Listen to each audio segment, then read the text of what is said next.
En el capítulo anterior sobre el libro de Isaías decíamos que este está compuesto por 3 libros. Hoy estudiaremos el primer libro de Isaías del capítulo 1 al capítulo 39. Contexto histórico. La vida y ministerio del profeta Isaías se desarrollan en la segunda mitad del siglo 8 a.C. En el ámbito internacional, esta época queda definida por la expansión y supremacía del imperio asirio, que con sus reyes someten sucesivamente a los distintos reinos del Oriente Próximo. Israel y Judá sufren igualmente la presión asiria con la conquista de Samaria y el fin de Israel como reino independiente, año 722 a.C., y con el consentimiento de el sometimiento asirio junto con el ataque y asedio de Jerusalén, año 701 a.C. En el plano nacional, Isaías vive bajo el reinado de 4 reyes de Judá: Osías, Azarías, Jotán, Ahaz y Ezequías. Isaías aparece un poco después de Amós y es contemporáneo de Oseas y de Miqueas.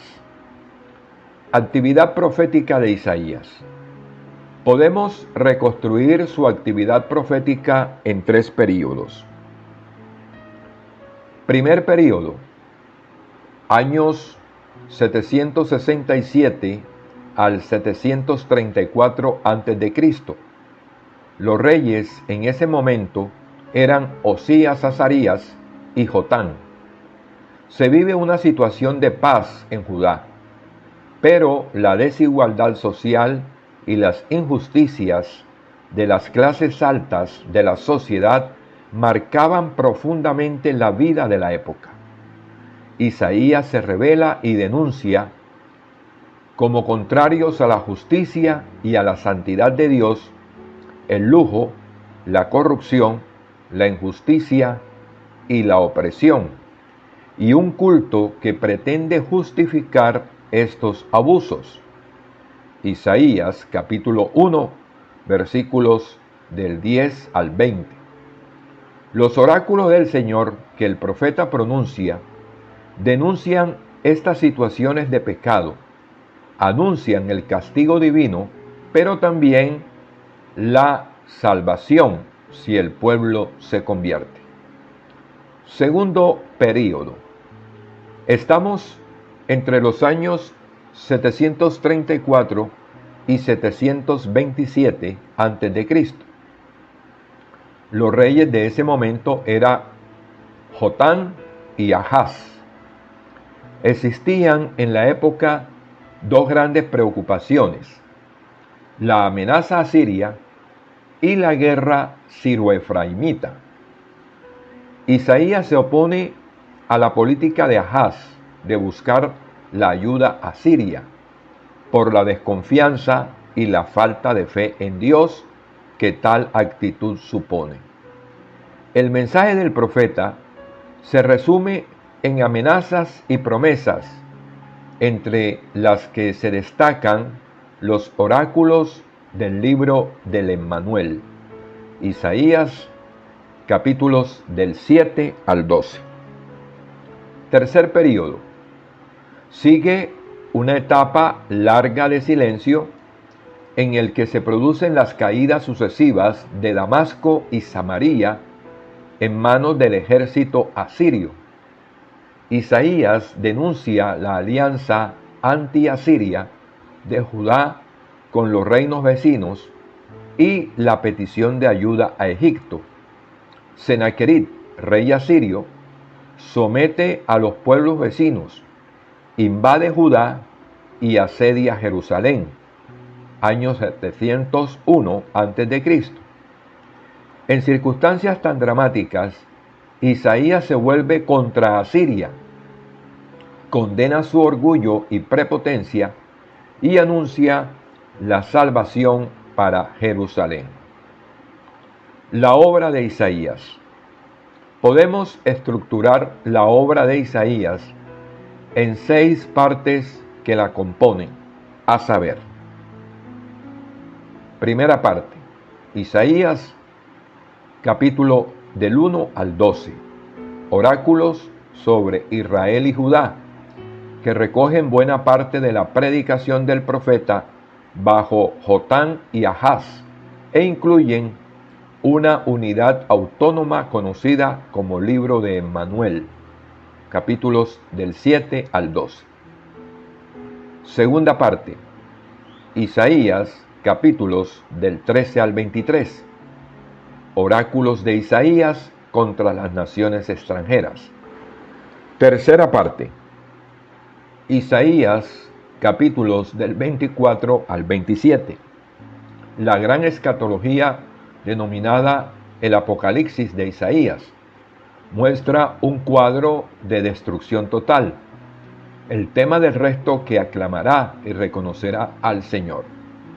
Cuarta parte, Isaías, capítulos del 28 al 33, oráculos contra Judá, que recogen buena parte de la predicación de Isaías durante los años 705 al 701 a.C.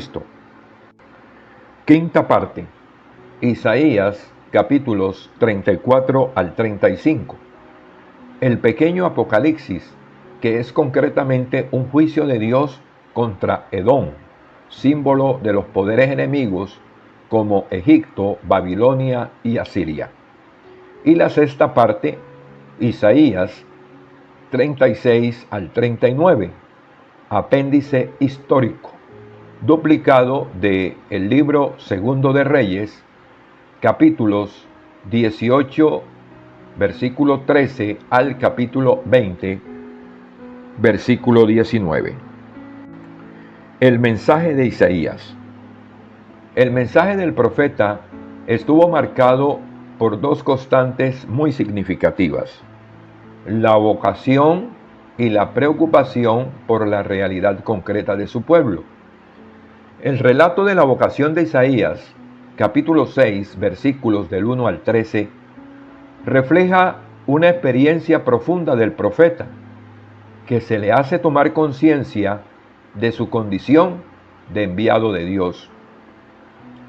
Esta experiencia comprende toda su vida al servicio de Dios.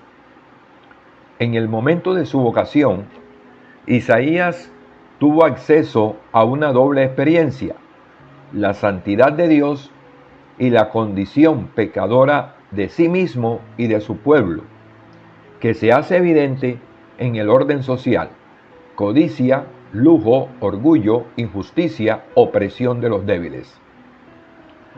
La denuncia social de Isaías, entonces, podemos entroncarla con la de Amós, y desemboca en el ámbito religioso.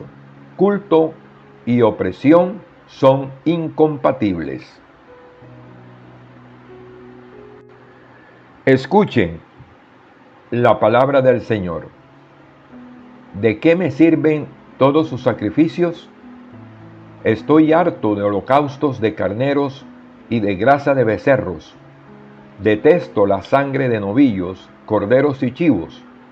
Lávense, purifíquense, aparten de mi vista sus malas acciones.